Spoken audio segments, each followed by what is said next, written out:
એવી હતી કે મેં પાર્ટનરશિપમાં બિઝનેસ સ્ટાર્ટ કરેલો હતો અને ઘણા બધા પૈસા ઇન્વેસ્ટ કરેલા હતા અને એ પૈસાનો ઘણીવાર ખોટી જગ્યાએથી મિસયુઝ થયેલો હતો અને એનો હિસાબ માંગતા અમારી વચ્ચે રકઝક થયેલી હતી અને એમાં એનું અગ્રેશન વધતા બહુ ખરાબ રીતે કે જે કોઈ જાનવર સાથે બી આવું વ્યવહાર કે વર્તન કરતા વિચારે એટલી ખરાબ હદે મને મારેલો છે. કોને માર માર્યો તો ને ક્યારે માર્યો તો? મૌલિક નાદપરા એને મારેલું છે, જે અમે સાથે બિઝનેસ કરતા હતા અને જે અમારી ઓફિસ છે ત્યાં જ મારવામાં આવેલો છે. એક જ વાર માર માર્યો કે આવું ક્યારે? નહીં, મારી પાસે ખાલી આ પ્રૂફ 2 છે, પણ આવી ઘટના અવારનવાર બની છે. જ્યારે બી કંઈ બી વસ્તુમાં આર્ગ્યુ થાય, ઇશ્યુ થાય એટલે એનો ઈગો હર્ટ થઈ જતો. અત્યારે કેવું છે કે એક સ્ત્રી આગળ વધતી હોય ને એ કોઈ જોઈ નથી શકતું કે તમે કોઈ પુરુષને સલાહ આપો કે કંઈ બી વસ્તુનો હિસાબ માંગો તો એ વસ્તુ એનાથી સહન નથી થતી. તો એ વસ્તુના ઈગોને લઈને આ બધી વસ્તુ થઈ છે. શું થયું? તમારે શું વાત થઈ હતી? પૈસાની શું વાત? સોરી, શું થયું હતું તમારે? હા, પૈસાનું છે.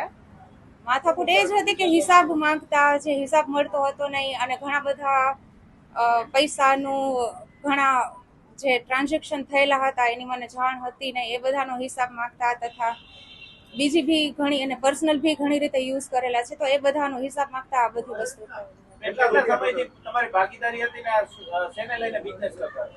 પેકેજિંગ પ્રોડક્ટ્સનો બિઝનેસ હતો.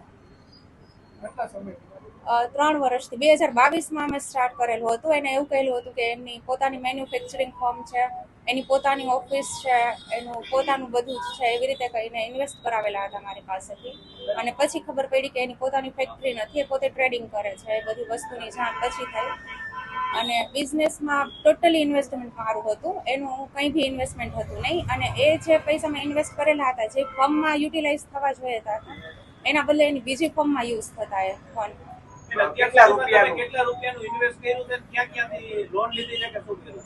અત્યાર સુધી 50 થી 60 લાખ રૂપિયા home loan, credit card, personal loan એ બધી વસ્તુનું થઈને એટલું ઇન્વેસ્ટમેન્ટ થયેલું છે અને એના માટે અવારનવાર અમારે સમાધાન માટે બી ઘણીવાર વાત થયેલી છે કે સમાધાન કરી નાખે. અમે એક અગ્રીમેન્ટ બી બનાવેલો હતો એના માટે કે જેટલી બી લોન છે, જેટલું ઇન્વેસ્ટમેન્ટ છે એ નથી જોતું, પણ જેટલી લોન ચાલુ છે કરંટ એ બધી પૂરી કરી આપે અને એના માટે એક અગ્રીમેન્ટ બી કરેલો હતો. પણ 2-3 મહિનાથી એને પેમેન્ટ ના આપેલા છતાં 2 દિવસ પહેલા જ્યારે ઈએમઆઈ મારે ભરવાનો હતો એના માટે કોલ કર્યો તો બહુ ખરાબ રીતે એને મને ગાળો આપેલી છે.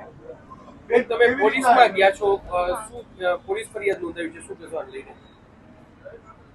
પોલીસમાં બસ હું એ આશા રાખું છું કે આના વિરુદ્ધ કડક કાર્યવાહી કરે અને જે હાલત એને મારી કરેલી છે તો એને બી એક માણસ તરીકે ખબર પડવી જોઈએ કે કોઈ એક છોકરીની આવી રીતે હાલત કરે છે તો શું વીતે છે એના ઉપર. અને આ વિડીયો વાયરલ થવાથી ઘણી એવી હું એક સામાજિક સંસ્થા સાથે બી જોડાયેલી છું, તો એ સંસ્થા જે સામાજિક છે, જે લોકોનું સેવા કરવાનું કામ કરે છે, બરાબર, તો એમાંથી બી કઈ વસ્તુનો સપોર્ટની હું આશા નથી રાખતી, પણ એમાં ખોટી રીતે મને ટર્મિનેટ કરવામાં આવેલી છે કે વાક કોનો છે એ જાણ્યા વગર, તો એ સંસ્થામાંથી બી ટર્મિનેટ. તો આ વસ્તુ કેટલી હદે યોગ્ય છે કે આ ક્યાંનો ન્યાય છે કે એક છોકરી ઉપર અત્યાચાર થાય છે તો તમે એને જ સંસ્થામાંથી, તો આ એક સંસ્થા તરીકે એની બહુ ખરાબ રીતે એને ડિસિઝન લીધેલું છે. મૌલિકે જ કીધેલું હતું અને સંપર્કમાં અમે એક જોબ દરમિયાન આવેલા હતા અને એક ઇન્ટરવ્યુ દરમિયાન આવેલા હતા અને ત્યારથી પછી અમારા મ્યુચ્યુઅલ ફ્રેન્ડ્સ ને એવી રીતે બી હતું અને એક સંસ્થામાં બી અમે સાથે જોડાયેલા હતા એના થ્રુ અને પછી આગળ બિઝનેસ ને બધું આગળ અમે કરેલું. શું માંગ છે હવે તમારી? માંગ એ છે આમાં હજી આ કેસ માટે સપ્ટેમ્બરમાં હું એક વકીલ પાસે ગયેલી હતી.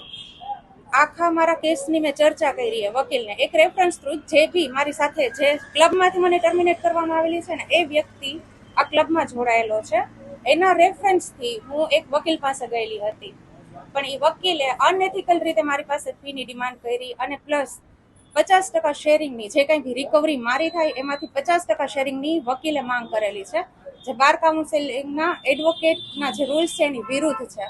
અને એ ફરિયાદ, એ કેસ મેં પાછો માંગતા, મારા ડોક્યુમેન્ટ્સ મેં પાછો માંગતા એ મને આપેલા નથી. મારા બધા ઓરિજિનલ અગ્રીમેન્ટ્સ ને ડોક્યુમેન્ટ્સ એ વકીલે ગેરકાયદેસર રીતે જપ્ત કરી લીધેલા છે આ મેટરમાં. અને હવે એ સામે મારી ઉપર બી ખોટી અરજી કરેલી છે જે વ્યક્તિ થયું. બેન, આ જૂનમાં ન્યાયની શું માંગ છે? તમે હવે શું ઈચ્છો છો?